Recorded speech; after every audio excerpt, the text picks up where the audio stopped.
Hey gang, we are in Wilton, New Hampshire, and we are at Laurel Hill Cemetery here, historic cemetery, but we're going to walk over to the newer section to visit the grave of a rock and roller, a guitarist who I really loved. I think many of us from the 70s, like 70s rock and roll, Rod Price, who was the guitarist for Foghat. Remember the band Foghat? Fool for the City, Slow Ride.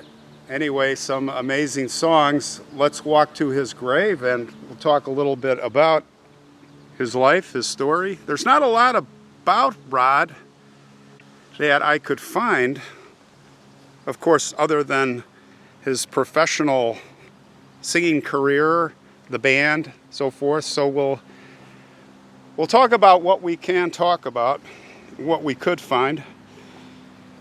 And personally, he, at the age of 21, that's when he really got going. He was, of course, in Britain, and he joined this British blues band. And this is when, of course, before the 70s, it was all blues if you were cool. So it was called, the band was called Black Cat Bones, and he was replacing somebody on there. And while he was there, they recorded an album called Barbed Wire Sandwich. And it was a pretty good album from the creative side, but it didn't do so well. But this was in 1969, and that's when British blues were kind of being pushed to the side by rock, and it wasn't just there. So that band dissolved, and that's when Rod joined Foghat, and it was when the group was first formed in London back in 1971. And he played their first 10 albums from 1972 to 1980. Of course, these are the years, for me, I was in high school, like a lot of us, and these were the formative years.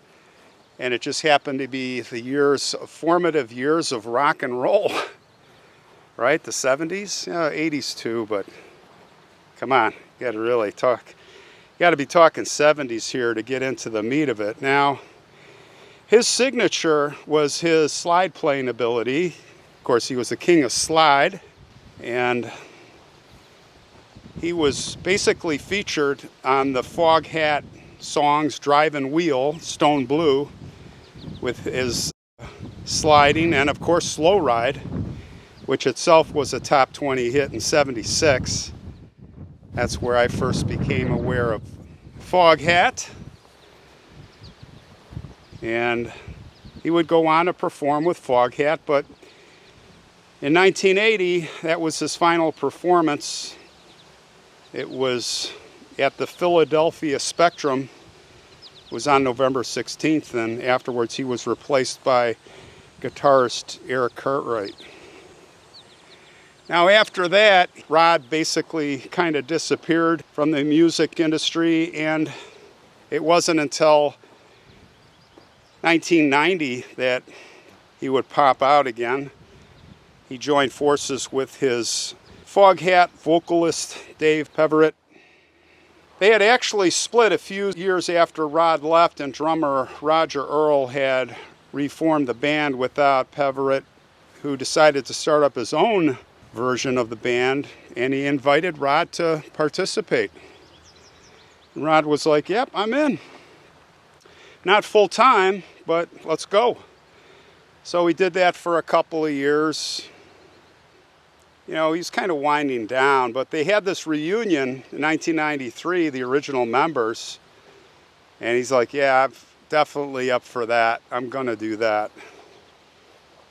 So that kind of got them back together, and from there they released another album, Return of the Boogeymen, in September 1994. But those days were kind of past, so the album didn't do as great, did okay, but not like the old days. And they continued to do some more stuff. The Road Cases in 1998. It's a live recording. It was pretty good.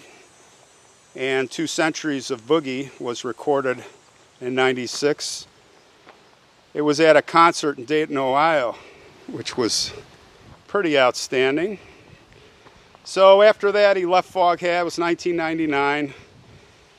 And his buddy Dave Peverett, was diagnosed, sadly, with cancer. He did return to the band after months of recuperation, but by this point, Rod had decided he wanted to step away from this full-time road warrior work, so they parted ways. Did some solo career work, Rod did, beginning at the turn of the century, and he went back to his blues roots. He did 2 works, 2002 Open and in 2003 West 4. And he basically, from there, he just performed at clubs here and there across the United States. He was featured at guitar seminars and workshops as well as a few other things, but at that point he was pretty much out of it.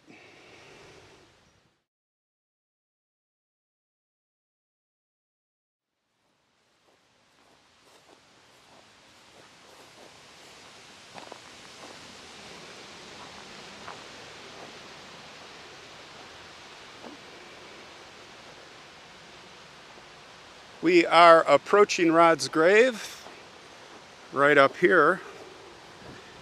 And again, we're in more the,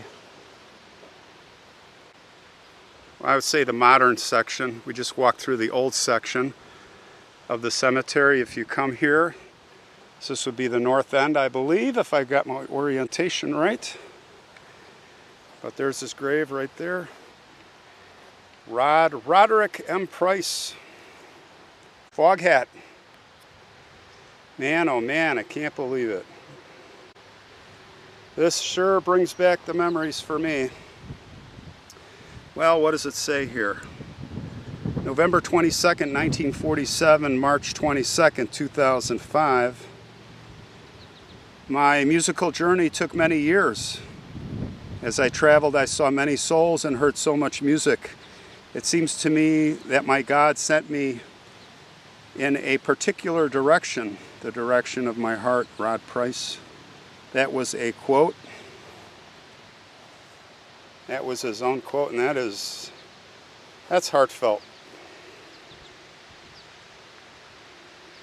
Well, Rod was married a couple times. Again, I don't have much personal information on him, but I know that he was initially married to a woman named Robin Renzi. That's back in the 70s. They ended up getting divorced in 1979, no children, but he did get remarried, and there are 5 children. There are 5 children that survived him. Sadly, Rod died at his home here in Wilton on March 22nd, 2005. He had fallen down a flight of stairs after suffering a heart attack. Very sad. That's a beautiful guitar. I wonder if that's an image of his guitar. Rest in peace, Rod Price. You will live on through all your music forever. Rest in peace.